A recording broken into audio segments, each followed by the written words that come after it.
പ്രിയമുള്ള വിദ്യാർത്ഥികളെ, എല്ലാവർക്കും ഓൺലൈൻ ക്ലാസ്സിലേക്ക് സ്വാഗതം. കഴിഞ്ഞ 2-3 ക്ലാസ്സുകളിലായി നമ്മൾ ഒരു ബിസിനസ് സ്ഥാപനത്തിൻ്റെ വിവിധ ട്രാൻസാക്ഷൻസ് എങ്ങനെയാണ് ജേണലിൽ രേഖപ്പെടുത്തേണ്ടത്, അല്ലെങ്കിൽ അത്തരം ബിസിനസ് ട്രാൻസാക്ഷൻ്റെ ജേണൽ എൻട്രി എങ്ങനെ രേഖപ്പെടുത്തണം എന്ന കാര്യം നമ്മൾ ചർച്ച ചെയ്തിരുന്നു. ഇന്നത്തെ ക്ലാസ്സിലും അതിൻ്റെ തുടർച്ച എന്ന നിലയിൽ ബാങ്കിങ് ട്രാൻസാക്ഷനുമായി ബന്ധപ്പെട്ട ജേണൽ എൻട്രീസ് ആണ് നമ്മൾ ചർച്ച ചെയ്യുന്നത്. നമുക്കറിയാം, ബിസിനസ് സ്ഥാപനങ്ങൾ അവരുടെ കൺവീനിയൻസിനും മറ്റും ഇടപാടുകൾ ഭൂരിഭാഗവും ബാങ്കുകൾ മുഖേനയാണ് നടത്തുന്നത്. പണം നൽകുന്നതിന് പകരമായി ചെക്ക് നൽകുകയും മറ്റു രീതിയിലും ഇടപാടുകൾ നടത്തുമ്പോൾ എങ്ങനെയാണ് ജേണൽ എൻട്രി തയ്യാറാക്കേണ്ടത് എന്ന് നമുക്ക് ഇന്നത്തെ ക്ലാസ്സിൽ നമുക്ക് മനസ്സിലാക്കാം. കൂടുതൽ സെക്യൂറാണ്, അതോടൊപ്പം തന്നെ കൂടുതൽ കൺവീനിയൻ്റ് ആണ് ബാങ്ക് മുഖേനയുള്ള ബിസിനസ് ട്രാൻസാക്ഷൻ. ആയതുകൊണ്ട് പല ബിസിനസ് സ്ഥാപനങ്ങളും ക്യാഷ് ട്രാൻസാക്ഷനേക്കാൾ ഉപരി കൂടുതൽ പ്രോത്സാഹനം നൽകുന്നത് ബാങ്ക് മുഖേനയുള്ള ട്രാൻസാക്ഷനെയാണ്. അപ്പോൾ അത്തരം ട്രാൻസാക്ഷൻ നടക്കുമ്പോൾ എങ്ങനെയാണ് ജേണൽ എൻട്രി തയ്യാറാക്കേണ്ടത് എന്ന് നമുക്ക് ഇന്ന് ചർച്ച ചെയ്യാം. മുൻ ക്ലാസ്സുകളിൽ വിവരിച്ചതുപോലെ ജേണലൈസിങ്ങിൻ്റെ സ്റ്റെപ്സ് നിങ്ങൾ ഓർത്തിരിക്കണം. ഓരോ ട്രാൻസാക്ഷൻ്റെയും ചുരുങ്ങിയത് 2 ആസ്പെക്റ്റുകൾ ഉണ്ടാവും. ആ 2 വശങ്ങൾ ഏതാണെന്ന് കണ്ടെത്തുക. ആ 2 അക്കൗണ്ടുകൾ ഏത് ടൈപ്പ് ഓഫ് അക്കൗണ്ടാണ്, അതായത് അസറ്റ്, ലയബിലിറ്റി, ക്യാപിറ്റൽ, റവന്യൂ, എക്സ്പെൻസിൽ ഇതിൽ ഏത് ടൈപ്പാണെന്ന് മനസ്സിലാക്കി കഴിഞ്ഞാൽ അടുത്തതായി നമുക്ക് അവ ഇൻക്രീസ് ചെയ്യുന്നുണ്ടോ ഡിക്രീസ് ചെയ്യുന്നുണ്ടോ എന്നെല്ലാം അനലൈസ് ചെയ്ത് അതിൽ ഏത് അക്കൗണ്ടാണ് ഡെബിറ്റ് ചെയ്യേണ്ടത്, ഏത് അക്കൗണ്ടാണ് ക്രെഡിറ്റ് ചെയ്യേണ്ടത് എന്ന് നമ്മൾ കണ്ടെത്തണം. അങ്ങനെ ഡെബിറ്റ് ചെയ്യേണ്ടതും ക്രെഡിറ്റ് ചെയ്യേണ്ടതുമായ അക്കൗണ്ടുകൾ കണ്ടെത്തി കഴിഞ്ഞാൽ നമുക്ക് പിന്നീട് അവ ജേണലിലേക്ക് രേഖപ്പെടുത്താം. അപ്പോൾ ഇവിടെ ഈ സ്റ്റെപ്സ് ഫോർ ജേണലൈസിങ് നിങ്ങളുടെ മനസ്സിലുണ്ടായിരിക്കണം. ഇനി നമുക്ക് ഓരോ ട്രാൻസാക്ഷനായി മനസ്സിലാക്കാം.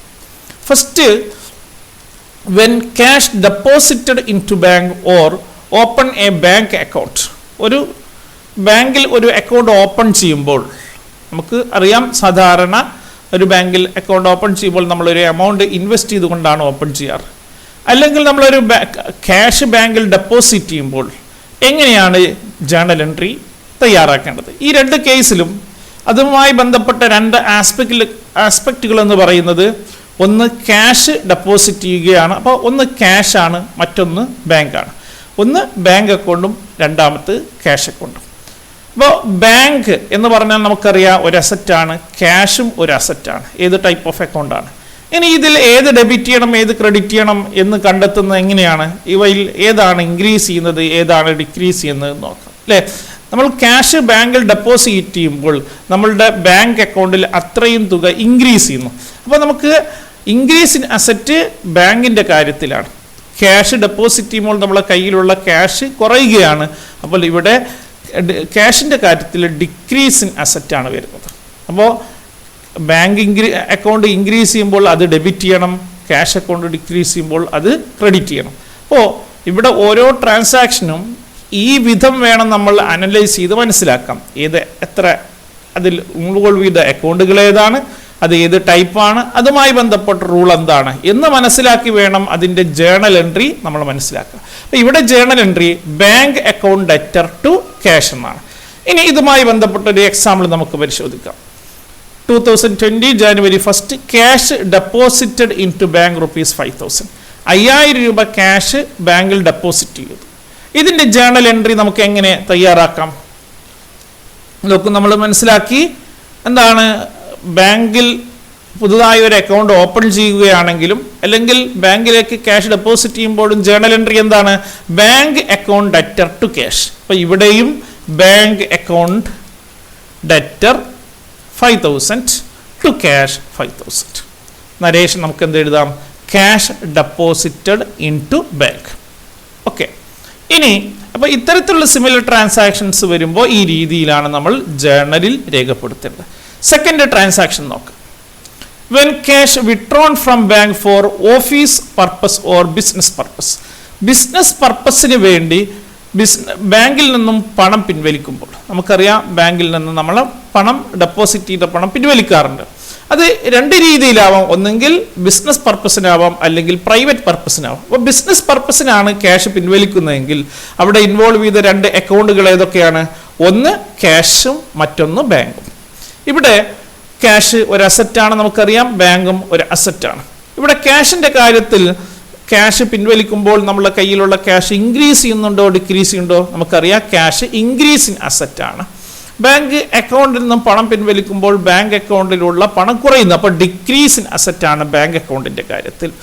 അപ്പോൾ അസറ്റ് ഇൻക്രീസ് ചെയ്യുമ്പോൾ ഡെബിറ്റ് ചെയ്യണം, അസറ്റ് ഡിക്രീസ് ചെയ്യുമ്പോൾ ക്രെഡിറ്റ് ചെയ്യും. അപ്പോൾ ഇതിൻ്റെ ജേർണൽ എൻട്രി എന്തായിരിക്കും? Cash account debtor to bank. അപ്പോൾ cash withdrawn from bank for office use, അല്ലെങ്കിൽ ക്യാഷ് വിത്ഡ്രോൺ ഫ്രം ബാങ്ക് എന്ന് നൽകിക്കഴിഞ്ഞാൽ അതിൻ്റെ ജേർണൽ എൻട്രി എന്താണ്? Cash account debtor to bank. അപ്പോൾ ഒരു എക്സാമ്പിൾ നോക്കാം. 2020 January 8 withdrawn from bank for office use ₹3,000. 3000 രൂപ ബാങ്കിൽ നിന്നും ഓഫീസ് യൂസിന് വേണ്ടി പിൻവലിച്ചു. അപ്പോൾ ജേർണൽ എൻട്രി എന്താണ്? നമുക്കറിയാം, മുമ്പ് ഓർമ്മപ്പെടുത്തിയ പോലെ തന്നെ ഡേറ്റ് രേഖപ്പെടുത്തുന്നു. Cash account debtor 3,000 to bank 3,000. Cash withdrawn from bank. Cash withdrawn from bank. Then another entry നോക്കാം. When cash withdrawn from bank for personal purpose. ഇവിടെ ക്യാഷ് വിത്ഡ്രോ ചെയ്യുന്നുണ്ട്, പക്ഷേ പർപ്പസ് മാറ്റമുണ്ട്. എന്താണ്? ഫോർ പേഴ്സണൽ പർപ്പസ്, അല്ലേ? വ്യക്തിപരമായ ആവശ്യത്തിന് വേണ്ടിയാണ് അയാൾ പണം പിൻവലിക്കുന്നത്, ബിസിനസ് ആവശ്യത്തിന് വേണ്ടിയല്ല. നമുക്കറിയാം വ്യക്തിപരമായ ആവശ്യത്തിന് ക്യാഷ് പിൻവലിക്കുമ്പോൾ നമ്മൾ എന്താണ് ജേർണൽ എൻട്രി എഴുതാറ്? Drawings account debtor to cash എന്നാണ്, അല്ലേ? Drawings account debtor to cash. അപ്പോൾ ഇവിടെയും നമ്മൾ ബാങ്കിൽ നിന്ന് പേഴ്സണൽ പർപ്പസിന് വേണ്ടി പണം പിൻവലിക്കുമ്പോൾ ജേർണൽ എൻട്രി രേഖപ്പെടുത്തേണ്ടത് ഡ്രോയിങ്സ് അക്കൗണ്ട് ഡെറ്ററും bank account. Drawings account, bank account. Drawings നമുക്കറിയാം ക്യാപിറ്റൽ ടൈപ്പ് ഓഫ് അക്കൗണ്ട്, ഇതിലാ വരിക ക്യാപിറ്റൽ, ബാങ്ക് അസറ്റ്. നമുക്കറിയാം നമ്മളുടെ ബിസിനസ് ക്യാപിറ്റൽ, ഒരാൾ അയാളുടെ വ്യക്തിപരമായ ആവശ്യത്തിന് വേണ്ടി പണം പിൻവലിക്കുമ്പോൾ അയാളുടെ ക്യാപിറ്റൽ കൂടുമോ കുറയുമോ? ഇൻക്രീസ് ആണോ ഡിക്രീസ് ആണോ?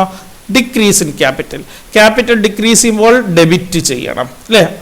ബാങ്ക് അക്കൗണ്ടിൻ്റെ കാര്യത്തിൽ എന്താ സംഭവിക്കുന്നത്? നമ്മളെ ബാങ്കിൽ നിന്നും പണം പേഴ്സണൽ പർപ്പസിനാണെങ്കിലും ഓഫീസ് പർപ്പസിനാണെങ്കിലും പിൻവലിക്കുമ്പോൾ ബാങ്ക് അക്കൗണ്ടിലെ പണം കുറയും. അപ്പോൾ ഡിക്രീസ് ഇൻ അസറ്റാണ് ബാങ്ക് അക്കൗണ്ടിൻ്റെ കാര്യത്തിൽ. അപ്പോൾ എന്ത് ചെയ്യണം? അസറ്റ് ഡിക്രീസ് ചെയ്യുമ്പോൾ ക്രെഡിറ്റ് ചെയ്യണം. അപ്പോൾ ജേർണൽ എൻട്രി എന്തായിരിക്കും? Drawings account debtor to bank. അപ്പോൾ വ്യക്തിപരമായ അല്ലെങ്കിൽ പ്രൈവറ്റ് പർപ്പസിന് വേണ്ടി ബാങ്കിൽ നിന്ന് പണം പിൻവലിക്കുമ്പോൾ drawings account debtor to cash. ഇനി സാധാരണ ക്യാഷാണ് പിൻവലിക്കുന്നതെങ്കിൽ, ബാങ്കിൽ നിന്നല്ല നേരിട്ട് ക്യാഷ് പിൻവലിക്കുകയാണെങ്കിൽ എന്താണ്? Drawings account debtor to cash. അത് നമ്മൾ മുമ്പ് മനസ്സിലാക്കിയതാണ്. അപ്പോൾ ഇതുമായി ബന്ധപ്പെട്ട ഒരു എക്സാമ്പിൾ നോക്കാം. 2020 January 9 withdrew from bank for personal purpose. വ്യക്തിപരമായ ആവശ്യത്തിന് വേണ്ടി 4000 രൂപ ബാങ്കിൽ നിന്നും പിൻവലിച്ചു. ജേർണൽ എൻട്രി നമ്മൾ മുമ്പ് ഓർമ്മപ്പെടുത്തിയ പോലെ തന്നെ drawings account debtor to bank. Cash withdrawn from bank for personal use. വ്യക്തിപരമായ ആവശ്യത്തിന് വേണ്ടി ബാങ്കിൽ നിന്നും പണം പിൻവലിച്ചു. ഇനി another transaction. When payment is made through check or check issued to person or supplier or creditor. നമ്മൾ ചെക്ക് മുഖേന പണം നൽകുകയാണ്. അപ്പോൾ ഉദാഹരണമായി ചെക്ക് ഇഷ്യൂഡ് ടു സപ്ലയർ. നമ്മൾ കടമായി ഉൽപ്പന്നം വാങ്ങിയ ഒരാൾക്ക്, അല്ലെങ്കിൽ കടമായി ഉൽപ്പന്നം വാങ്ങിയ ഒരാൾക്ക് നമ്മൾ ചെക്ക് നൽകുകയാണ്. അയാൾക്ക് പിന്നീട് നമ്മൾ ചെക്ക് നൽകുമ്പോൾ ചെക്ക് ഇഷ്യൂഡ് ടു സപ്ലയർ അല്ലെങ്കിൽ ക്രെഡിറ്റർ അല്ലെങ്കിൽ പേഴ്സൺ, ഒരു വ്യക്തിക്ക് നമ്മൾ ചെക്ക് നൽകുമ്പോൾ നമ്മൾ പണം നൽകുന്നതിന് പകരമായി നമുക്ക് അയാൾക്ക് എന്താണ് നൽകുന്നത്? ചെക്കാണ് നൽകുന്നത്. അത്തരം കേസിൽ അതുമായി ബന്ധപ്പെട്ട രണ്ട് അക്കൗണ്ടുകൾ എന്ന് പറയുന്നത്, ഒന്ന് ആ വ്യക്തിയുടെ അക്കൗണ്ട് പേഴ്സൺ അക്കൗണ്ട്, മറ്റൊന്ന് ബാങ്ക് അക്കൗണ്ട്. പേഴ്സൺ അക്കൗണ്ട് എന്ന് പറയുന്നത് ഒരാൾക്ക് പണം നൽകുന്നുണ്ടെങ്കിൽ ആ വ്യക്തി ഡെപ്റ്റർ ആയിരിക്കുമോ ക്രെഡിറ്റർ ആയിരിക്കുമോ? നമ്മൾ ഒരാൾക്ക് പണം നൽകുന്നുണ്ടെങ്കിൽ അയാൾക്ക് നമ്മൾക്ക് പണം കൊടുക്കാനുള്ള ഒരാളായിരിക്കും അല്ലേ? അപ്പൊ നമ്മൾ അതൊരു ക്രെഡിറ്റർ ആണ്. ക്രെഡിറ്റർ എന്ന് പറഞ്ഞാൽ ലാബിലിറ്റി ആണ്. അപ്പൊ ഇവിടെ ക്രെഡിറ്റർ ആണ്, അതുകൊണ്ട് ലാബിലിറ്റി ആണ്. ബാങ്ക് അക്കൗണ്ട് എന്ന് പറഞ്ഞാൽ ഒരു അസറ്റ് ആണ്. അപ്പോൾ ഇവിടെ ഒരു വ്യക്തിക്ക് പണം നൽകുമ്പോൾ നമ്മളുടെ ബാധ്യത കുറയുമോ കൂടുമോ? നമുക്കറിയാം ലാബിലിറ്റി ഡിക്രീസ് ചെയ്യും അല്ലേ? ലാബിലിറ്റി ഡിക്രീസ് ചെയ്യുമ്പോൾ നമുക്ക് എന്ത് ചെയ്യണം? അത് ഡെബിറ്റ് ചെയ്യണം. ഇനി അസറ്റിന്റെ കാര്യം, ബാങ്ക് അക്കൗണ്ട് എന്ന അസറ്റിന്റെ കാര്യത്തിൽ എന്താ സംഭവിക്കുന്നത്? നമ്മളെ ഒരാൾക്ക് ചെക്ക് നൽകുമ്പോൾ നമ്മളുടെ അക്കൗണ്ടിൽ നിന്ന് അത്രയും തുക കുറയും അല്ലെ? അയാൾ ചെക്ക് ബാങ്കിൽ നിന്ന് ക്യാഷ് ആക്കുമ്പോൾ അത് ഡിക്രീസ് ഇൻ അസറ്റ് ആണ്. ആയതുകൊണ്ട് പേഴ്സൺ അക്കൗണ്ട് ഡെബിറ്റ് ചെയ്യണം, ബാങ്ക് അക്കൗണ്ട് ക്രെഡിറ്റ് ചെയ്യണം. ഒരു എക്സാമ്പിൾ നോക്കാം. Cheque issued to the supplier of the goods worth ₹25,000. നമുക്ക് ഗുഡ്സ് സപ്ലൈ ചെയ്ത ആൾക്ക് 25,000 രൂപയുടെ ചെക്ക് നൽകി. ക്യാഷ് നൽകിയതിന് പകരം ചെക്കാണ് നൽകിയത്. എങ്കിൽ എന്തായിരിക്കും ജേണൽ എൻട്രി? നമ്മൾ ആരാണോ സപ്ലയർ, ആ supplier account debtor to bank account. Cheque issued to the supplier. ഇവിടെ സപ്ലയറിന് പകരം ചെക്ക് ഇഷ്യൂഡ് ടു രാമു എന്നാണെങ്കിൽ Ramu account debtor to bank. അല്ലെങ്കിൽ ചെക്ക് ഇഷ്യൂഡ് ടു അലക്സ് ആണെങ്കിൽ Alex account debtor to bank. അങ്ങനെയാണ് വേണ്ടത്. ഓക്കെ, മറ്റൊരു ട്രാൻസാക്ഷൻ കൂടി നമുക്ക് നോക്കാം. നോക്കൂ, purchase of assets or goods by paying cheque. നമ്മൾ അസറ്റ് പർച്ചേസ് ചെയ്യാറുണ്ട് അല്ലെങ്കിൽ ഗുഡ്സ് പർച്ചേസ് ചെയ്യാറുണ്ട്. അത് ചെക്ക് നൽകിക്കൊണ്ട് പർച്ചേസ് ചെയ്യാം. ക്യാഷ് ആയിട്ട് അസറ്റ് പർച്ചേസ് ചെയ്യുമ്പോൾ എന്താണ് ജനററി? ഉദാഹരണമായി ഒരു ഫർണിച്ചർ ആണെങ്കിൽ furniture account debtor to cash. Goods purchase ചെയ്യുമ്പോഴോ purchase account debtor to cash അല്ലേ? ഇങ്ങനെയാണ് അസറ്റും ഗുഡ്സും ഒക്കെ പർച്ചേസ് ചെയ്യുമ്പോൾ. ഇവിടെ ചെക്ക് മുഖേനയാണ് പർച്ചേസ് ചെയ്യുന്നതെങ്കിൽ നമ്മൾ അതിൽ ഇൻവോൾവ് ചെയ്ത അക്കൗണ്ടുകൾ ഒന്നെങ്കിൽ അസറ്റ് ആവും അല്ലെങ്കിൽ പർച്ചേസ് ആവും അല്ലേ? അസറ്റാണ് പർച്ചേസ് ചെയ്യുന്നതെങ്കിൽ അസറ്റ് അക്കൗണ്ട്, ഗുഡ്സ് ആണ് പർച്ചേസ് ചെയ്യുന്നതെങ്കിൽ പർച്ചേസ് അക്കൗണ്ട്. ഇനി രണ്ടാമത്തെ ആസ്പെക്ട് എന്താണ്? Bank account. ദെൻ ഇവിടെ അസറ്റ് എന്ന് പറയുന്നത് അസറ്റാണ്, പർച്ചേസ് എന്ന് പറയുന്ന ഒരു എക്സ്പെൻസ് ആണ് അല്ലേ? ബാങ്ക് അക്കൗണ്ട് എന്ന് പറയുന്ന ഒരു അസറ്റാണ്. ഇവിടെ അസറ്റുമായി ബന്ധപ്പെട്ട റൂള് എന്താണ്? ഇവിടെയും നമ്മൾ അസറ്റ് പർച്ചേസ് ചെയ്യുമ്പോൾ നമ്മൾ അസറ്റ് കൂടുന്നു അല്ലേ? നമ്മളൊരു അസറ്റ് കൂടുന്നു. ഇപ്പോൾ ഫർണിച്ചർ വാങ്ങുമ്പോൾ നമ്മളെ കയ്യിലുള്ള ഫർണിച്ചർ കൂടുന്നു. നമ്മൾ പർച്ചേസ് ചെയ്യുമ്പോഴോ നമ്മളുടെ അത്രയും തുക നമ്മൾ ചെലവഴിക്കുകയാണ്, ചെലവ് കൂടുന്നു. അപ്പോൾ ഇൻക്രീസ് ഇൻ അസറ്റ് ആണ് അല്ലെങ്കിൽ എക്സ്പെൻസ് ആണ്. ഈ രണ്ട് കേസിലും തന്നെ ചെയ്യാം. നമുക്കറിയാം അസറ്റ് ഇൻക്രീസ് ചെയ്യുമ്പോൾ എക്സ്പെൻസ് ഇൻക്രീസ് ചെയ്യുമ്പോൾ ഡെബിറ്റ് ചെയ്യും. രണ്ട് ബാങ്ക് അക്കൗണ്ടിന്റെ കാര്യത്തിൽ എന്താ സംഭവിക്കുക? നമ്മൾ ചെക്ക് കൊടുക്കുമ്പോൾ നമ്മളെ ബാങ്ക് അക്കൗണ്ടിലെ ബാലൻസ് കുറയും അല്ലേ? അപ്പോൾ ഡിക്രീസ് ഇൻ അസറ്റ്. അപ്പോൾ ഇൻക്രീസ് അസറ്റ് ഡെബിറ്റ് ചെയ്യണം, ഡിക്രീസ് ഇൻ അസറ്റ് ക്രെഡിറ്റ് ചെയ്യണം. ഒരു എക്സാമ്പിൾ നോക്കാം. Purchase a computer and paid by cheque ₹35,000. ഒരു കമ്പ്യൂട്ടർ വാങ്ങി 35,000 രൂപയുടെ ചെക്ക് നൽകി. അപ്പോൾ കമ്പ്യൂട്ടർ വാങ്ങുകയാണ്, ക്യാഷ് ആയിട്ടാണ് വാങ്ങുന്നതെങ്കിൽ ജേണൽ എൻട്രി എന്തായിരിക്കും? Computer account debtor to cash എന്നാണ് അല്ലേ? അപ്പൊ ചെക്കായിട്ടാണ്, ചെക്ക് നൽകിയാണ് വാങ്ങുന്നതെങ്കിലോ നമ്മൾ എന്താണ് തൊട്ട് മുമ്പ് മനസ്സിലാക്കി? ആ asset account debtor to bank. ഏത് അസറ്റ് ആണോ അത് അക്കൗണ്ട് ഡെബിറ്റ് ചെയ്യുക ടു ബാങ്ക്. ഓക്കെ, അപ്പൊ എന്താ ജേണൽ എൻട്രി വരിക? Computer account debtor to bank. Purchased computer and paid by cheque. ഇനി നോക്കൂ, purchased goods and paid by cheque എന്നാണെങ്കിലോ ഉൽപ്പന്നം വാങ്ങി, ചരക്കുകൾ വാങ്ങി, ഗുഡ്സ് ആണ് വാങ്ങിയത്, ചെക്ക് നൽകി. അപ്പോൾ എന്താ ജേണൽ എൻട്രി വരിക? അപ്പോൾ ഗുഡ്സ് അക്കൗണ്ട് നമ്മൾ പറയില്ല, പകരം എന്താണ്? Purchase account debtor to bank എന്നാണ് നമ്മൾ രേഖപ്പെടുത്തേണ്ടത്. Okay, another transaction.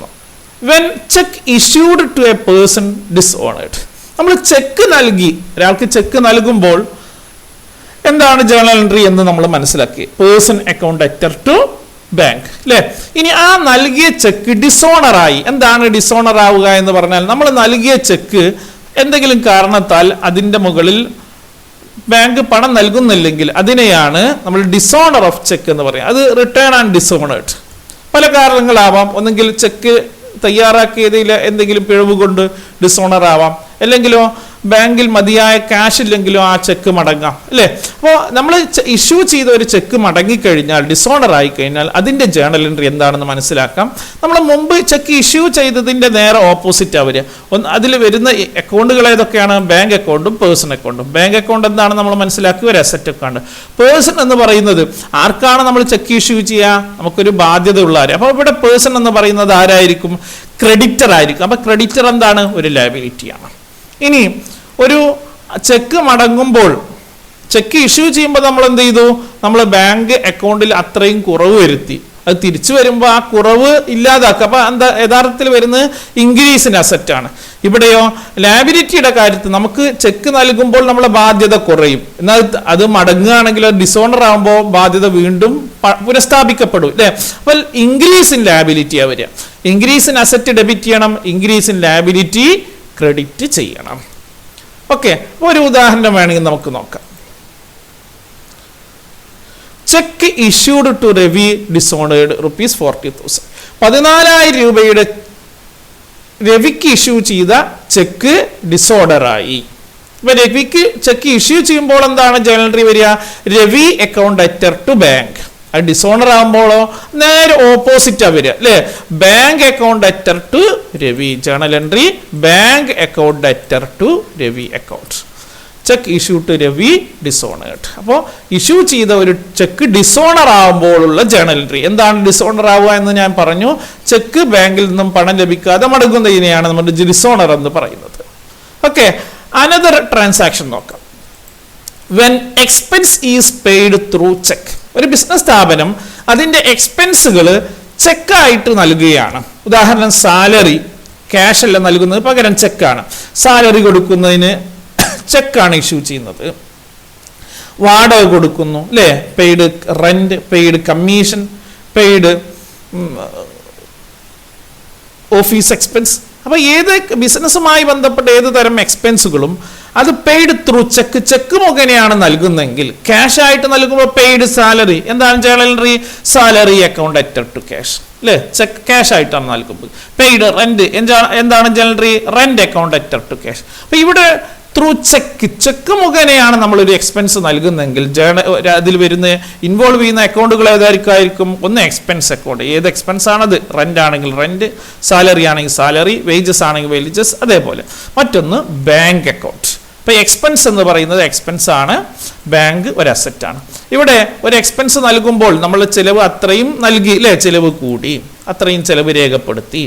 Increase in എക്സ്പെൻസും നമ്മൾ ചെക്ക് ക്യാഷിന് പകരം ചെക്ക് നൽകുമ്പോൾ നമ്മളെ ബാങ്ക് അക്കൗണ്ടിൽ അത്രയും തുക കുറയും അല്ലേ. അപ്പോൾ ഡിക്രീസ് ഇൻ അസറ്റ് ആണ്. ബാങ്ക് അക്കൗണ്ട് എന്ന അസറ്റ് ഡിക്രീസ് ചെയ്യും. അസറ്റ് എക്സ്പെൻസ് ഇൻക്രീസ് ചെയ്യുമ്പോൾ ഡെബിറ്റ് ചെയ്യണം, അസറ്റ് ഡിക്രീസ് ചെയ്യുമ്പോൾ ക്രെഡിറ്റ് ചെയ്യും. അപ്പോൾ ജേണൽ എൻട്രി എന്തായിരിക്കും? എക്സ്പെൻസ് നൽകുമ്പോൾ expense account debtor to bank. അത് ഏത് എക്സ്പെൻസും ആവാം. ഞാനിവിടെ എക്സ്പെൻസ് എന്നേ പറയുന്നുള്ളൂ. റെന്റ് ഒരു എക്സ്പെൻസ് ആണ്, ഇൻഷുറൻസ് മറ്റൊരു എക്സ്പെൻസ് ആണ്, ദെൻ സാലറി ഒരു ശമ്പളം ഒരു ചെലവാണ് അല്ലെ, വേജസ് കൂലി ഒരു ചെലവാണ്, ഫാക്ടറി ഇലക്ട്രിസിറ്റി ബില്ല് ഒരു എക്സ്പെൻസ് ആണ് അല്ലെ, വാട്ടർ ചാർജ് ഒരു എക്സ്പെൻസ് ആണ് അല്ലെ, ട്രാവലിംഗ് എക്സ്പെൻസ് യാത്രാ ചെലവ് ഒരു എക്സ്പെൻസ് ആണ്. അപ്പോൾ വിവിധ തരത്തിലുള്ള എക്സ്പെൻസുകളുണ്ട്. ഇതെല്ലാം ചെക്കായിട്ടാണ് നൽകുന്നതെങ്കിൽ എക്സ്പെൻസ് അക്കൗണ്ട് ഡെറ്റർ ടു ആ concern expense account debtor to bank. ഒരു എക്സാമ്പിൾ നോക്കാം. Commission paid by cheque ₹6,000. 6,000 രൂപയുടെ കമ്മീഷൻ ചെക്കായിട്ടാണ് നൽകുന്നത്. ജേണൽ എൻട്രി എങ്ങനെ രേഖപ്പെടുത്തും? Expense account. ഇവിടെ എക്സ്പെൻസിന് പകരം എന്താണ്? Commission account debtor 6,000 to bank 6,000. Okay, അപ്പൊ ഇങ്ങനെയാണ് ഈ ജേണൽ എൻട്രി തയ്യാറാക്കുന്നത്. ഇതേപോലെ തന്നെയാണ് സാലറി ആണെങ്കിൽ salary account debtor to bank.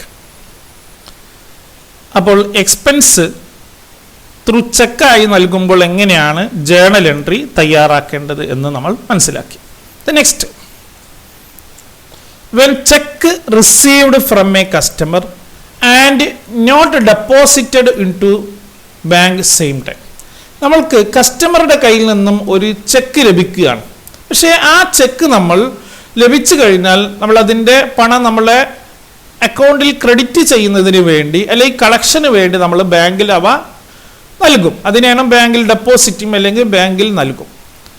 അപ്പോൾ അത് നൽകുന്നത് മറ്റൊരു ദിവസമാണ് എങ്കിൽ എങ്ങനെയാണ് ജേണൽ എൻട്രി എഴുതേണ്ടത്? പ്രത്യേകം ഓർക്കുക, ചെക്ക് റിസീവ് ചെയ്യുന്നത് ഒരു ദിവസവും ബാങ്കിൽ ഡെപ്പോസിറ്റ് ചെയ്യുന്നത് മറ്റൊരു ദിവസമാണ്. സെയിം ഡേയിൽ നമ്മൾ ഡെപ്പോസിറ്റ് ചെയ്യുന്നില്ലെങ്കിൽ നമ്മൾ അവിടെ ചെക്ക് റിസീവ് ചെയ്യുമ്പോഴും ക്യാഷ് ലഭിച്ച പോലെയാണ് നമ്മളത് പരിഗണിക്കേണ്ടത്. അതുകൊണ്ട് തന്നെ ഇവിടെ രണ്ട് അക്കൗണ്ടുകൾ എന്ന് പറയുന്നത് ഒന്ന് ക്യാഷ് അക്കൗണ്ടും മറ്റൊന്ന് കസ്റ്റമറുടെ അക്കൗണ്ട്. ആരിൽ നിന്നാണ് നമ്മൾ കിട്ടിയത് അയാളുടെ അക്കൗണ്ട്. ഇവിടെ ക്യാഷ് എന്ന് പറയുന്നത് അസറ്റാണ്. കസ്റ്റമർ എന്ന് പറയുന്നത് നമുക്ക് ഒരാളിൽ നിന്നും ചെക്ക് കിട്ടുമ്പോൾ നമുക്ക് എന്ത് പണം ദിവസത്തിന് വിൽപ്പന നടത്തിയിട്ടുണ്ടാവും അല്ലേ. നമ്മൾക്ക് അവരിൽ നിന്നാണ് നമുക്ക് ക്യാഷിന് പകരം ചെക്ക് ലഭിക്കുന്നത്. അപ്പോൾ ആ കസ്റ്റമർ എന്ന് പറയുന്നത് നമുക്ക് പണം നൽകാനുള്ള ആളാണ്, അതായത് സൺട്രി ഡെപ്റ്റർ ആണ്, അതും ഒരു അസറ്റാണ് അല്ലേ. അപ്പോൾ ക്യാഷ് അക്കൗണ്ടും ഒരു അസറ്റാണ്, കസ്റ്റമർ അക്കൗണ്ട് അസറ്റാണ്.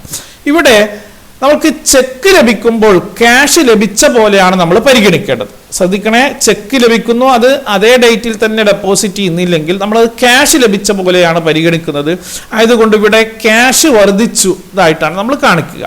ദെൻ കസ്റ്റമറുടെ അക്കൗണ്ട് എന്ന് പറയുന്നത് നമ്മൾ ഡെപ്റ്റർ ആണ്. നമുക്ക് പണം നൽകാനുള്ള ഒരാൾ പണം നൽകുന്നതിന് പകരം ചെക്ക് നൽകുമ്പോൾ അയാളിൽ നിന്ന് കിട്ടാനുള്ള തുക അത്രയും കുറയും. അപ്പോൾ അത് ഡിക്രീസ് ഇൻ അസറ്റാണ്. ക്യാഷിന്റെ കാര്യത്തിൽ ഇൻക്രീസ് ഇൻ അസറ്റും കസ്റ്റമർ അല്ലെങ്കിൽ ഡെപ്റ്ററുടെ കാര്യത്തിൽ ഡിക്രീസ് ഇൻ അസറ്റും. അസറ്റ് ഇൻക്രീസ് ചെയ്യുമ്പോൾ ഡെബിറ്റ് ചെയ്യണം, അസറ്റ് ഡിക്രീസ് ചെയ്യുമ്പോൾ ക്രെഡിറ്റ് ചെയ്യണം. അപ്പൊ ജേണൽ എൻട്രി എന്താണ് രേഖപ്പെടുത്തേണ്ടത്? ഒരു കസ്റ്റമറുടെ കയ്യിൽ നിന്നും ചെക്ക് കിട്ടിയാൽ bank account debtor to customer എന്നല്ല, പകരം cash account debtor to customer. ഒരു എക്സാമ്പിൾ നോക്കാം. Cheque received from Mohan ₹20,000. എങ്ങനെയാണ് ജേണൽ എൻട്രി എഴുതുക? Cash account debtor to Mohan, cash account debtor to Mohan. മോഹന്റെ കയ്യിൽ നിന്ന് 20,000 രൂപയുടെ ചെക്ക് ലഭിക്കുമ്പോൾ cash account debtor to customer ആരാണ് ഇവിടെ? Mohan. Okay. Another question. When cheque received from a customer and paid in to bank next day. നമ്മൾ കസ്റ്റമറിൽ നിന്ന് കിട്ടിയ ചെക്ക് അടുത്ത ദിവസം ബാങ്കിൽ നൽകുമ്പോൾ, അല്ലെങ്കിൽ cheque deposited in to bank, നമുക്ക് ചെക്ക് ബാങ്കിൽ ഡെപ്പോസിറ്റ് ചെയ്യുമ്പോൾ എന്താണ് ജേണൽ എൻട്രി? നമ്മൾ ആ കസ്റ്റമറുടെ കയ്യിൽ നിന്ന് കിട്ടിയ ബാങ്ക് അടുത്ത ദിവസം ബാങ്കിൽ നൽകുമ്പോൾ, അതല്ലെങ്കിൽ ബാങ്കിൽ ഡെപ്പോസിറ്റ് ചെയ്യുമ്പോൾ എന്താണ് ജേണൽ എൻട്രി? അപ്പോൾ ഉദാഹരണമായി മോഹന്റെ കയ്യിൽ നിന്ന് ലഭിച്ച ചെക്ക് നമ്മൾ ബാങ്കിൽ ഡെപ്പോസിറ്റ് ചെയ്യുകയാണ്. അപ്പോൾ കിട്ടുമ്പോൾ നമ്മൾ ജേണൽ എൻട്രി എന്താ എഴുതിയത്? Cash account debtor to Mohan. ഇനി ആ ചെക്ക് നമ്മൾ ബാങ്കിൽ ഡെപ്പോസിറ്റ് ചെയ്യുക, ബാങ്കിൽ അത് കളക്ഷന് വേണ്ടി നൽകുമ്പോൾ എന്താണ് ജേണൽ എൻട്രി വരിക? ഇവിടെ വരുന്നത് ഒന്ന് ബാങ്ക് അക്കൗണ്ടും മറ്റൊന്ന് ക്യാഷ് അക്കൗണ്ടും. ഇവിടെ നമ്മളുടെ ചെക്ക് ബാങ്കിൽ നൽകുന്നതോടുകൂടി നമ്മളുടെ ബാങ്ക് അക്കൗണ്ട് വർദ്ധിക്കും അല്ലേ. അപ്പോൾ ഇൻക്രീസ് ഇൻ അസറ്റ്, നമ്മുടെ ക്യാഷ് അത്രയും കുറയുന്ന പോലെയാണ് കാണിക്കേണ്ടത്. ഓക്കെ. അപ്പോൾ journal entry then bank account debtor to cash. ഉദാഹരണമായി Mohan cheque paid in to bank ₹20,000. 20,000 രൂപയുടെ മോഹന്റെ ചെക്ക് ബാങ്കിൽ നൽകുമ്പോൾ ജേണൽ എൻട്രി വരുന്നത് bank account debtor to cash, bank account debtor to cash. Bank cheque paid to bank for collection, കളക്ഷന് വേണ്ടി ബാങ്കിലേക്ക് cheque നൽകുമ്പോൾ, അതായത് cheque deposited in to bank. അപ്പോൾ ജേണൽ എൻട്രി വരിക bank account debtor to cash. അപ്പോൾ ഇവിടെ ചെക്ക് ലഭിക്കുന്ന ഒരു ദിവസവും ആ ചെക്ക് മറ്റൊരു ദിവസം ബാങ്കിൽ ഡെപ്പോസിറ്റ് ചെയ്യുന്നു. ഇനി ഇത് രണ്ടും ഒരേ ദിവസം തന്നെയാണ് സംഭവിക്കുന്നതെങ്കിൽ, അതായത് ചെക്ക് കിട്ടുന്നതും അത് ഡെപ്പോസിറ്റ് ചെയ്യുന്നതും ഒരേ ദിവസമാണെങ്കിൽ ഈ രണ്ട് ജേണൽ എൻട്രികൾ ആവശ്യമില്ല. അപ്പോൾ അത് അടുത്തതായിട്ട് മനസ്സിലാക്കാം. When cheque received from a customer and deposited in to bank same day. Cheque കസ്റ്റമറുടെ കയ്യിൽ നിന്ന് കിട്ടുന്നതും അവ ബാങ്കിൽ ഡെപ്പോസിറ്റ് ചെയ്യുന്നതും ഒരേ ദിവസമാണ്. ഇവിടെ നമുക്ക് രണ്ട് ജേണൽ എൻട്രികളുടെ ആവശ്യമില്ല. നമുക്ക് ചെക്ക് റിസീവ് ചെയ്യുമ്പോൾ നമ്മൾ എന്ത് ജേണൽ എൻട്രി എഴുതി? Cash account debtor to Mohan. പിന്നീട് എന്ത് എഴുതി? Then bank account debtor to cash. അപ്പോൾ ഇവിടെ ആദ്യം ഒന്ന് ക്യാഷ് ഡെബിറ്റ് ചെയ്തു, പിന്നെ ക്യാഷ് ക്രെഡിറ്റ് ചെയ്തു. അപ്പോൾ ഇത് ചെക്ക് കിട്ടുന്നതും അവ ഡെപ്പോസിറ്റ് ചെയ്യുന്നതും ഒരേ ദിവസമാണെങ്കിൽ അതുമായി ബന്ധപ്പെട്ടുള്ള ജേണൽ എൻട്രി ഒന്ന് ബാങ്ക് അക്കൗണ്ടും മറ്റൊന്ന് കസ്റ്റമറുടെ അക്കൗണ്ടാണ്. ബാങ്ക് അക്കൗണ്ട് ഇവിടെ അസറ്റാണ്, കസ്റ്റമർ എന്ന് പറയുന്നതും അസറ്റാണ്, കാരണം ഡെപ്റ്ററാണ്. ബാങ്ക് ഡെപ്പോസിറ്റ് ചെയ്യുമ്പോൾ നമ്മുടെ ബാങ്ക് അക്കൗണ്ട് ഇൻക്രീസ് ചെയ്യുന്നു, നമ്മളുടെ കസ്റ്റമറുടെ കയ്യിൽ നിന്ന് പണം ലഭിക്കുന്നതിന് പകരം ചെക്ക് ലഭിക്കണം. അപ്പോൾ അയാളിൽ നിന്ന് കിട്ടാനുള്ള തുക അത്രയും കുറയുന്നു അല്ലേ, ഡിക്രീസ് ഇൻ അസറ്റാണ്. അപ്പോൾ ജേണൽ എൻട്രി വരിക bank account debtor to customer. അപ്പോൾ ചെക്ക് റിസീവ് ചെയ്യുന്നതും ഡെപ്പോസിറ്റ് ചെയ്യുന്നതും ഒരൊറ്റ ദിവസമാണെങ്കിൽ നമുക്ക് രണ്ട് ജേണൽ എൻട്രിയുടെ ആവശ്യമില്ല, പകരം ഒറ്റ ജേണൽ എൻട്രി മതി. ഒരു ഉദാഹരണം നോക്കാം. Cheque received from Ramu ₹10,000 and paid in to bank. 10,000 രൂപയുടെ ചെക്ക്, രാമുവിൽ നിന്ന് കിട്ടിയ ചെക്ക് എന്ത് ചെയ്തു? ബാങ്കിൽ നൽകി. അപ്പോൾ സെയിം ഡേയിൽ തന്നെ നൽകുകയാണെങ്കിൽ ജേണൽ എൻട്രി എന്താണ് വരുന്നത്? Bank account debtor to Ramu account, bank account debtor to Ramu account. അപ്പോൾ ഇവിടെ 2 ജേണൽ എൻട്രിയുടെ ആവശ്യമില്ല. അപ്പോൾ ഇവിടെ ചെക്ക് റിസീവ് ചെയ്യുന്നതും അത് ഡെപ്പോസിറ്റ് ചെയ്യുന്നതും ഒരേ ദിവസമാണെങ്കിലാണ് നമ്മൾ bank account letter to customer എന്ന് നൽകേണ്ടത്. മറ്റൊരു ട്രാൻസാക്ഷൻ നോക്കാം. When a person remit cash directly to our bank account, നമുക്ക് പണം നൽകാനുള്ള ഒരാൾ നമുക്ക് പണം നൽകുന്നതിന് പകരം അയാൾ ആ പണം നമ്മുടെ ബാങ്കിൽ നേരിട്ട് നേരിട്ടടക്കുകയാണെങ്കിൽ, നമ്മളുടെ ബാങ്കിൽ നമ്മളുടെ അക്കൗണ്ടിൽ നേരിട്ടടക്കുകയാണെങ്കിൽ എന്താണ് ചെയ്യേണ്ടത്? അപ്പോൾ നമുക്ക് നൽകാനുള്ള കസ്റ്റമർ ചെക്ക് നൽകി നമ്മളത് ബാങ്കിൽ ഡെപ്പോസിറ്റ് ചെയ്യും, കളക്ഷന് വേണ്ടി കൊടുക്കും. എന്നാൽ ഇവിടെ സംഭവിക്കുന്ന അങ്ങനെയല്ല. നമ്മൾ കസ്റ്റമർ നേരിട്ട് നമ്മളുടെ ബാങ്കിൽ അവ അടക്കുകയാണെങ്കിൽ അവിടെ നമുക്ക് ജേണൽ എൻട്രി വരുന്നത് ബാങ്ക് അക്കൗണ്ടും കസ്റ്റമറുടെ അക്കൗണ്ടും. അപ്പോഴും ബാങ്ക് അക്കൗണ്ട് കസ്റ്റമറുടെ അക്കൗണ്ട്. ബാങ്ക് നമ്മളുടെ അസറ്റ് അത്രയും കൂടും, നമ്മുടെ കസ്റ്റമർ എന്നുള്ള അസറ്റ് കുറയും. അപ്പോൾ journal entry bank account letter to customer. ഉദാഹരണം, Shamon a customer directly paid cash in to bank ₹10,000. നമ്മളുടെ ഒരു കസ്റ്റമർ നമ്മളുടെ ബാങ്കിൽ ഡയറക്റ്റ് ആയിട്ട് പണം നൽകിയാൽ ജേണൽ എൻട്രി എങ്ങനെ വരും? Then bank account letter to Shamon account. Bank account letter to Shamon account. അപ്പോൾ ഏതെങ്കിലും ഒരു കസ്റ്റമർ അല്ലെങ്കിൽ ഒരു വ്യക്തി നമ്മളുടെ ബാങ്കിൽ നൽകാനുള്ള തുക നേരിട്ട് നൽകിയാൽ journal entry bank account letter to ആ പർട്ടിക്കുലർ പേഴ്സന്റെ account, bank account letter to customer account. മറ്റൊരു ട്രാൻസാക്ഷൻ നോക്കാം. When interest on deposit allowed by bank, നമ്മൾ ബാങ്കിൽ ഡെപ്പോസിറ്റ് തുകയുടെ മുകളിൽ ബാങ്ക് നമുക്ക് പലിശ അനുവദിക്കുമ്പോൾ എന്താണ് ജേണൽ എൻട്രി? അപ്പോൾ നമ്മൾ ഡെപ്പോസിറ്റിന്റെ മുകളിൽ നമുക്ക് പലിശ ലഭിക്കാം. അപ്പോൾ ജേണൽ എൻട്രി വരുന്ന ഒന്ന് ബാങ്കും മറ്റൊന്ന് ഇൻട്രസ്റ്റ് അക്കൗണ്ട്. ഇവിടെ ഇൻട്രസ്റ്റ് റിസീവ് ചെയ്യാണ്. ബാങ്ക് ഒരു അസറ്റാണ്, ഇൻട്രസ്റ്റ് ഒരു റവന്യൂ ആണ്, അല്ലേ? ഇൻട്രസ്റ്റ് ഓൺ ഡെപ്പോസിറ്റ് എന്ന് പറയും നമ്മളൊരു വരുമാന മാർഗമാണ്. ഇവിടെ ഇൻട്രസ്റ്റ് ലഭിക്കുമ്പോൾ ബാങ്ക് അക്കൗണ്ട് വർദ്ധിക്കും, അല്ലേ? അതേപോലെ തന്നെ പലിശ ലഭിക്കുമ്പോൾ നമ്മുടെ വരുമാനവും കൂടും, അല്ലേ? അപ്പോൾ ഇൻട്രസ്റ്റ് എന്ന് പറയുന്നത് വരുമാനമാണ്, ബാങ്ക് അക്കൗണ്ട് അതുമൂലം വർദ്ധിക്കും. അപ്പോൾ ഇൻക്രീസ് ഇൻ അസറ്റ് ആകുമ്പോൾ ഡെബിറ്റ് ചെയ്യുന്നു, ഇൻക്രീസ് ഇൻ റവന്യൂ എന്താ ചെയ്യുക? അത് ക്രെഡിറ്റ് ചെയ്യുക, അല്ലേ? അതിൻ്റെ റൂൾ നമ്മൾ മനസ്സിലാക്കിയിട്ടുണ്ട്. അപ്പോൾ ഒരു ഇൻട്രസ്റ്റ് ഓൺ ഡെപ്പോസിറ്റിന്റെ മുകളിൽ ഇൻട്രസ്റ്റ് ലഭിക്കുമ്പോൾ അതിന്റെ journal entry bank account letter to interest. ഒരു എക്സാമ്പിൾ നോക്കാം. Interest on deposit credit ₹1,000. 1000 രൂപ ഇൻട്രസ്റ്റ് ഡെപ്പോസിറ്റിന്റെ മുകളിൽ ഇൻട്രസ്റ്റ് ക്രെഡിറ്റ് ചെയ്തു. ബാങ്ക് ക്രെഡിറ്റ് ചെയ്യുമ്പോൾ ജേണൽ എൻട്രി വരിക bank account letter to journal entry bank account. Interest deposit ചെയ്യുമ്പോൾ ഉള്ള journal entry bank account letter to interest account. Interest credited by bank. ഇനി മറ്റൊന്ന്, when bank charged by bank, നമ്മൾ ബാങ്കിൽ നിന്നും bank നൽകുന്ന സേവനത്തിന് വല്ല ബാങ്ക് ചാർജും ഈടാക്കി കഴിഞ്ഞാൽ, അപ്പോൾ ബാങ്ക് ചാർജ് എന്ന് പറയുന്നത് ബാങ്ക് ഈടാക്കുന്ന ഒരു എക്സ്പെൻസ് ആണ്, അല്ലേ? അപ്പോൾ ഇതുമായി ബന്ധപ്പെട്ട 2 അക്കൗണ്ടുകൾ ബാങ്ക് ചാർജസ് അക്കൗണ്ടും ബാങ്ക് അക്കൗണ്ടും. ബാങ്ക് ചാർജസ് എന്ന് പറയുന്ന ഒരു എക്സ്പെൻസ് ആണ്, ബാങ്ക് അക്കൗണ്ട് എന്ന് പറയുന്നത് ഒരു അസറ്റ് ആണ്. എക്സ്പെൻസ് ഇവിടെ ബാങ്ക് ചാർജ് നൽകുമ്പോൾ നമ്മളുടെ ചിലവ് അത്രയും കൂടി, ദെൻ നമ്മളെ ബാങ്ക് അക്കൗണ്ടിൽ അത്രയും കുറവ് വരും, അല്ലേ? നമ്മളെ ബാങ്കിൽ നിന്നും ബാങ്ക് ചാർജ് ഈടാക്കുമ്പോൾ നമ്മളെ അക്കൗണ്ടിൽ അത്രയും കുറവ് വരും. ഓക്കെ, അപ്പൊ ജേണൽ എൻട്രി എന്തായിരിക്കും? Bank charges account letter to bank account. Okay, ഒരു എക്സാമ്പിൾ നോക്കാം.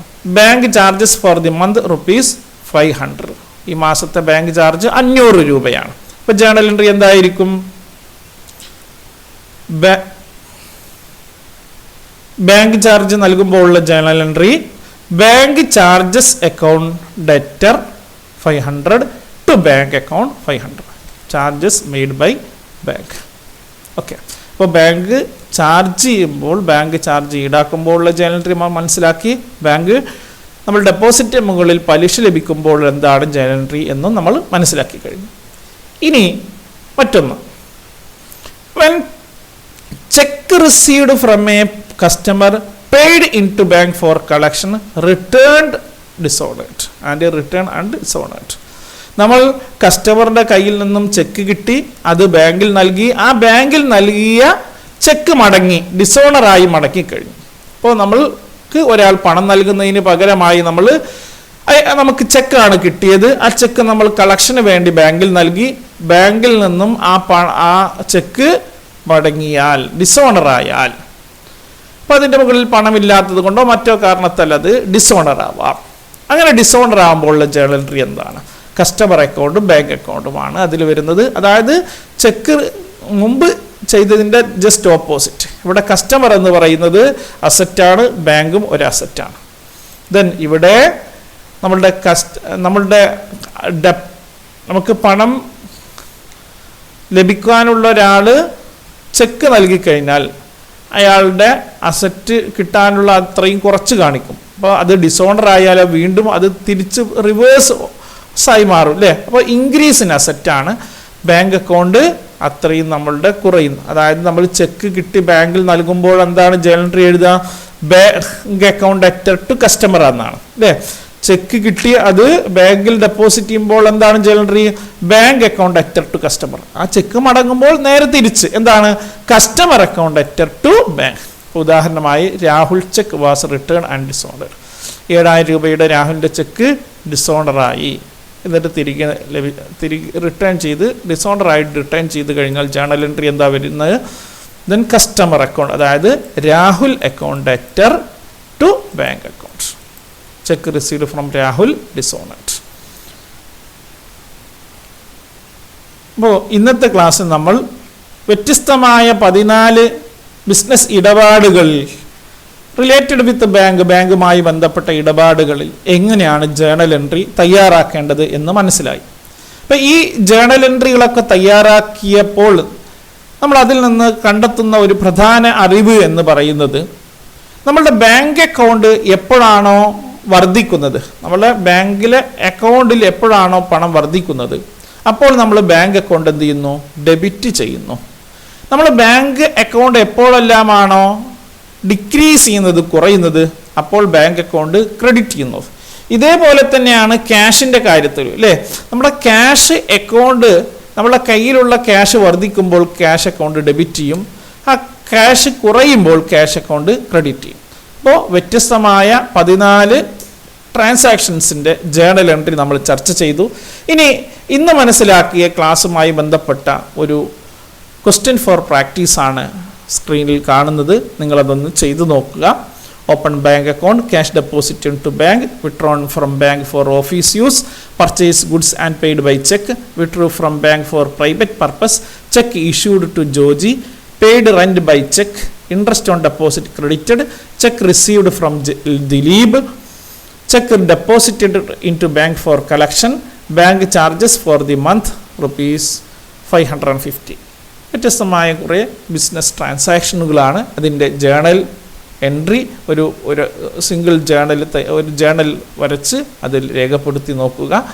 അപ്പോൾ എന്തെങ്കിലും ഇന്നത്തെ ക്ലാസ്സിലെ ഏതെങ്കിലും ടോപ്പിക്കുമായി ബന്ധപ്പെട്ട് നിങ്ങൾക്ക് സംശയമുണ്ടെങ്കിൽ നിങ്ങൾ തീർച്ചയായും നമ്മുടെ ഗ്രൂപ്പിൽ ചോദിക്കുക. കൃത്യമായി ഞാൻ മറുപടി നൽകാം. അപ്പോൾ ഇന്നത്തെ ക്ലാസ് ഇവിടെ അവസാനിപ്പിക്കുകയാണ്. ഇതോടുകൂടി തേർഡ് ചാപ്റ്ററിൽ റെക്കോർഡിംഗ് ഓഫ് ബിസിനസ് ട്രാൻസാക്ഷൻ എന്ന ചാപ്റ്റർ വളരെ പ്രധാനപ്പെട്ട ചില ടോപ്പിക്കുകളാണ് കൈകാര്യം ചെയ്യുന്നത്. അതുമായി ബന്ധപ്പെട്ട ഓരോ വ്യത്യസ്തമായ ഘട്ടങ്ങളിൽ എങ്ങനെയാണ് ജേണൽ എൻട്രി തയ്യാറാക്കേണ്ടത് എന്നായിരുന്നു നമ്മൾ കഴിഞ്ഞ ക്ലാസ്സുകളിൽ ചർച്ച ചെയ്തിരുന്നത്. അത് ഇവിടെ അവസാനിപ്പിക്കുകയാണ്. അത്തരത്തിലുള്ള ക്ലാസ്സുകൾ ഇവിടെ അവസാനിപ്പിക്കുകയാണ്. ഇതിലൂടെ വ്യത്യസ്തമായ പല സന്ദർഭങ്ങളിൽ ജേണൽ എൻട്രി എങ്ങനെ തയ്യാറാക്കാം എന്ന് നിങ്ങൾക്ക് മനസ്സിലാക്കിയിട്ടുണ്ടാവും എന്ന് വിചാരിക്കുന്നു. Okay, thank you.